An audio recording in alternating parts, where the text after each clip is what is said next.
Hello hi అందరికీ ఈరోజు వచ్చి చాలా సింపుల్గా ఈజీగా అందరూ ఇష్టపడి తినేలాగా చేపల పులుసు ఎలా తయారు చేసుకోవాలో మీకు చూపిస్తాను. అలాగే 4 ఉల్లిపాయలు కేజీన్నర చేపలకి ఒక మిక్సీ జార్లో ముక్కల కింద కట్ చేసుకుని వేసుకోవాలి. అందులోనే 1 టేబుల్ స్పూన్ జీలకర్ర వేసుకుని ఇలా మిక్సీ పట్టుకోవాలి. చూసారు కదా, ఈ విధంగా మెత్తగా పేస్ట్లా మిక్సీ పట్టుకోవాలి. అలాగే చేప ముక్కలు శుభ్రంగా కడుక్కొని ఆ చేప ముక్కలు ప్లేట్లో వేసుకుని చేప ముక్కల్లో తగినంత కారం,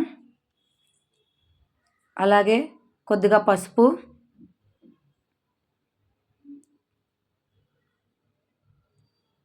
అందులోనే కొద్దిగా గరం మసాలా, సరిపడా సాల్టు,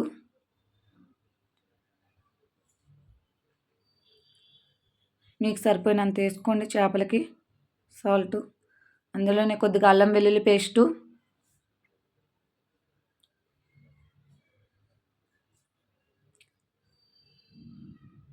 అలాగే జీలకర్ర ధనియాలు పౌడరు మిక్స్డ్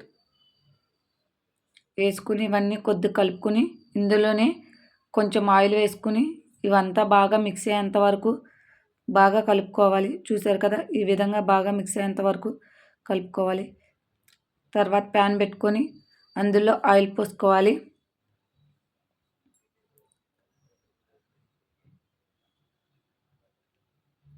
ఆయిల్ మరిగే లోపల చూసారు కదా, చేప ముక్కలు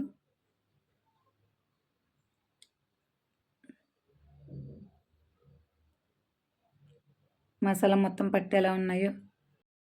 ఆయిల్ కూడా మరిగింది. మరిగిన ఈ ఆయిల్లో మనం ఉల్లిపాయలు జీలకర్ర పేస్ట్ చేసుకున్నాం కదా, ఆ పేస్ట్ని వేసుకోవాలి. అందులోనే కొద్దిగా కరివేపాకు, కొన్ని పచ్చిమిర్చి,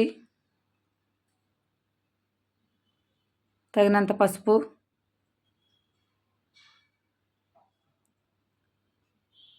కొద్దిగా అల్లం వెల్లుల్లి పేస్టు,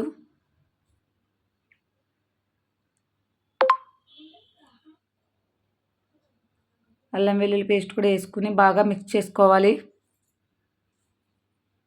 ఇదంతా బాగా కలుపుకోవాలి.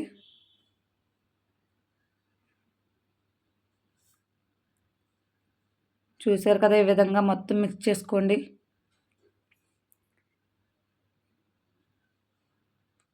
ఈ విధంగా బాగా కలుపుకుంటూ మగ్గనివ్వండి ఈ పేస్ట్ని. చూసారు కదా, ఈ విధంగా మగ్గిన తర్వాత కొద్దిగా సాల్టు వేసుకొని బాగా కలుపుకోండి. నేను కల్లుప్పు వేసాను, మీరు సాల్ట్ ఉంటే సాల్ట్, కల్లుప్పు ఉంటే కల్లుప్పు వేసుకుని బాగా కలుపుకోండి. ఇందులోనే మీకు సరిపడా కారం, మీకు ఎంత కారం కావాలనుకుంటే అంత కారం వేసుకోండి.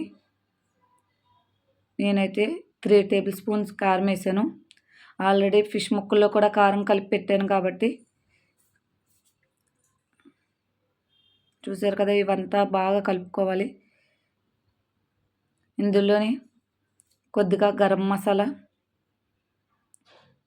వేసుకుని బాగా కలుపుకోవాలి.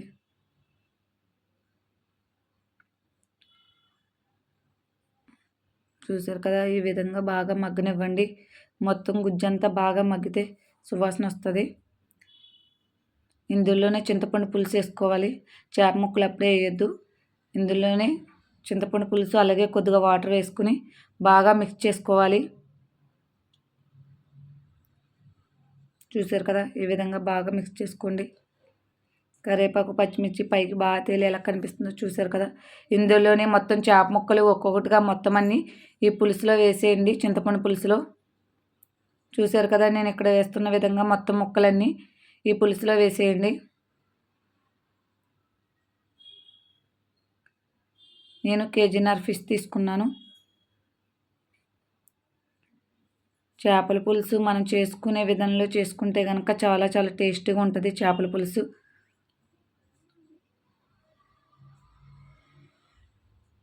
ఇలా మొత్తం ముక్కలన్నీ వేసేసండి. నాకు చేపల కర్రీ అంటే చాలా చాలా ఇష్టం. చూసారు కదా, మొత్తం ముక్కలన్నీ ఇందులో వేసేసాను. లాస్ట్లో కొంచెం జన ఉన్నది, ఇదిగో చూసారు కదా. జన అప్పుడే వేయొద్దు, జన వేస్తే మొత్తం పాడైపోతుంది. అందుకని చెప్పి కొంచెం ఉడికిన తర్వాత వేసుకోవాలి ముక్కలు కొంచెం ఉడికిన తర్వాత అప్పుడు లాస్ట్లో వేసుకోవాలి. చూసారు కదా, ఈ విధంగా ఒకసారి కలుపుకోండి. ఎక్కువగా కలపొద్దు, ముక్కలు అయిపోతాయి. ఒక్కసారి ఇట్లా కలిపేసి మూత పెట్టేయండి. మూత పెట్టి బాగా మరగనివ్వాలి. చూసారు కదా, కొంచెం మరిగిపోయిన తర్వాత ఇందులో వేసాను.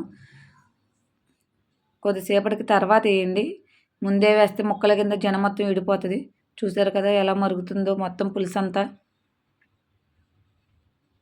అదిగో చేప ముక్క చూసారు కదా ఎంత బాగుందో.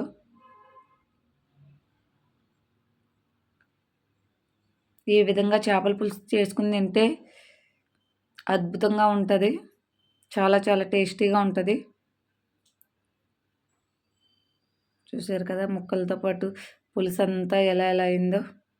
చేపల పులుసు రెడీ అయిపోయింది. టేస్టీ చేపల పులుసు చూసారు కదా, ఈ విధంగా తయారు చేసుకుంటే ఎవరైనా లొట్టలు వేసుకుని తినాల్సిందే చేపల కూర. ఈ విధంగా చేపల పులుసు తయారు చేసుకుని చాలా బాగుంటుంది. ఓకేనా, బాయ్ ఫ్రెండ్స్.